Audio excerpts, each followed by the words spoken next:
লড়াইয়ের করার কথা ছিল, সেই লড়াইয়ে আমরা পরাস্ত হয়েছি বলেই আজকে আমাদের মধ্য থেকে একজন জুলাইয়ের বীর শরীফ ওসমান বিন হাদি গুলিবিদ্ধ হয়েছে। আমাদের আজকে আমার খুব বেশি বক্তব্য দেওয়ার নেই, আমার শুধু একটাই বক্তব্য থাকবে। এই লড়াই অনেক দীর্ঘ। এই লড়াইয়ের জন্য আমরা প্রথম দিকে বলেছিলাম যে মুজিববাদ এর মূলোৎপাটন করতে হবে, কিন্তু মুজিববাদের শেকড় এমন গভীরে প্রথিত বাংলাদেশে যে একে কালচারালি, ইন্টেলেকচুয়ালি, পলিটিক্যালি সকল অর্থেই মোকাবেলা করার যে শক্তি সামর্থ্য, এই শক্তি সামর্থ্য অর্জনের চেষ্টা অথবা লড়াইয়ের দিকে এগোনোর চেষ্টা আমরা খুব কমই দেখেছি। এই ইনকিলাব কালচারাল সেন্টার একটা উদ্যোগ, এর বাইরে আমরা খুব কমই উদ্যোগ দেখেছি। আমি অনেক বড় উৎসাহমূলক বক্তব্য দিতে পারবো না, আমি শুধু কয়েকটা নিজেদের আত্মসমালোচনা করেই 1-2 মিনিটে শেষ করি। আজকে সাংস্কৃতিক লড়াই, আজকে মুজিববাদ বিরোধী লড়াই, সেই ক্ষেত্রে আমরা অনেক পিছিয়ে আছি। আমরা পিছিয়ে আছি কেন?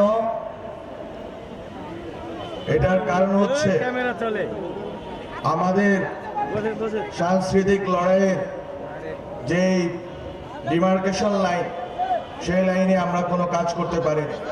আজকে বাঙালি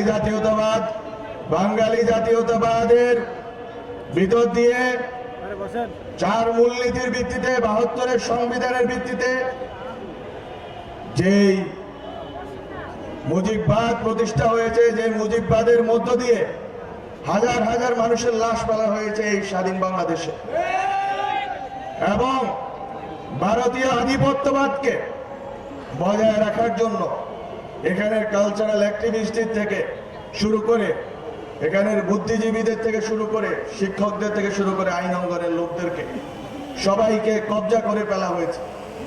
কাউকে এটা হচ্ছে এই এক ধরনের কলোনাইজেশন, যে তাদের মাথা বিক্রি করে দিয়েছে তারা একটা অংশ, আর একটা অংশ হচ্ছে সচেতনভাবে বাংলাদেশের বিরুদ্ধে, বাংলাদেশের মধ্যে থেকে বাংলাদেশের বিরুদ্ধে অপতৎপরতা চালিয়ে যাচ্ছে। এখন এই লড়াই, এই ইনভিজিবল বিনদেশি অ্যাসেটদের বিরুদ্ধে লড়াই, এর বিরুদ্ধে একজন ওসমান হাদি দাঁড়িয়েছিল। উনি বাংলাদেশের অ্যাসেট, আর বিনদেশি অ্যাসেটরা তাকে মারার যুক্তি উৎপাদন করেছে। তাকে যখন মারা হয়েছে তখন সবগুলো নীরব রয়ে বসে রয়েছে, কোনো রা নেই, কোনো কথা নেই, সবাই নাটক করতেছে আমাদের সাথে। আমরা যখন আমাদের হাতে এই দেশের 5 আগস্টের পরে যখন এই মুজিববাদীদের, এই আওয়ামী লীগ, এই 14 দলীয় সন্ত্রাসীদের প্রত্যেকটি বাড়ি চুরমার করে দেওয়ার ক্ষমতা ছিল, সেদিন আমরা নিজেদেরকে সংবরণ করেছিলাম বলে আজকে তারা এই সাহস করতে পারছে। আমরা ক্ষমা করে যদি ভুল করে থাকি, তাহলে আমরা প্রতিজ্ঞা নিব যে আমরা আর ক্ষমা করব না। আমরা যদি দয়া দেখিয়ে, আমরা যদি মনে করে থেকেছিলাম যে আমরা এই দেশকে, এই দেশের ভিতরে রাজনৈতিক লড়াইকে, রাজনৈতিক দ্বন্দ্বকে এই দেশের ভিতরে মোকাবেলা করব, যারা এই দেশের বাইরে এই দেশের লড়াইকে নিয়ে গেছে তাদেরকে হুঁশিয়ারি করে দিতে চাই যে যদি এই দেশের লড়াই এই দেশের বাইরে যায়, তাহলে এই দেশের মুক্তির লড়াইও এই দেশের বাইরে যাবে। খুবই খুবই সংকটময় পরিস্থিতি সামনে, আমাদের গায়ে হাত দেওয়া যাবে না। আমরা কিন্তু একটা লাশ পড়লে আমরা কিন্তু লাশ নেব, কত সুশীলতা করে লাভ নেই, কারণ অনেক হয়েছে, অনেক ধৈর্য হয়েছে, অনেক আমরা রিকনসিলিয়েশন, ট্রুথ, আমরা বিভিন্ন কথা বলেছি।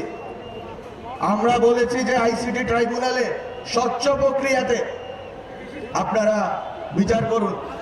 বিচার চলমান আছে, তো বিচারের বদলে আজকে বিচার চলমান আছে একদিকে, আর একদিকে এই আইনের পাকপোকর গলিয়ে এই দেশ থেকে বেরিয়ে ভারতে আশ্রয় নেবেন।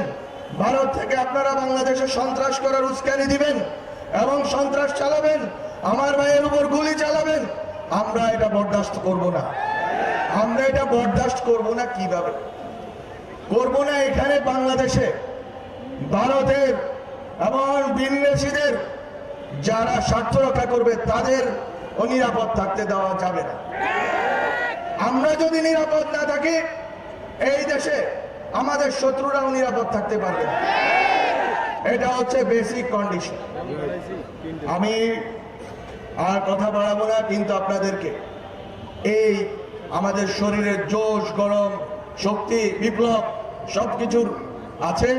সাথে সাথে আমি একটা কথা বারবার বলে এসেছি, অনেক গালি শোনার পরে এই কথা আমি বলবো, সেটা হচ্ছে দৌড়ুন।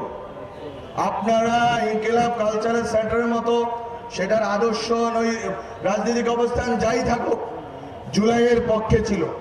জুলাইয়ের পক্ষে আপনারা জেলায় জেলায় সাংস্কৃতিক কর্মকাণ্ড শুরু করুন। জুলাই বিরোধী যারা সাংস্কৃতিক ভাবে বাংলাদেশের বিরুদ্ধে কাজ করছে তাদেরকে প্রতিহত করুন সাংস্কৃতিক ভাবে। এখানে শিক্ষকরা, মিডিয়াতে এবং আইন অঙ্গনে যারা জুলাইয়ের বিরুদ্ধে কাজ করছে তাদেরকে তাদের মতো করে প্রতিরোধ করুন। এবং জুলাইয়ের শক্তি যদি কনস্ট্রাকটিভলি, গঠনমূলকভাবে শক্তিশালী হয়ে ওঠে, তাহলে ভিতরকার যে লড়াই এবং চারপাশ থেকে যে লড়াই ঘিরে ধরেছে সব লড়াইকে আমরা মোকাবেলা করতে পারবো।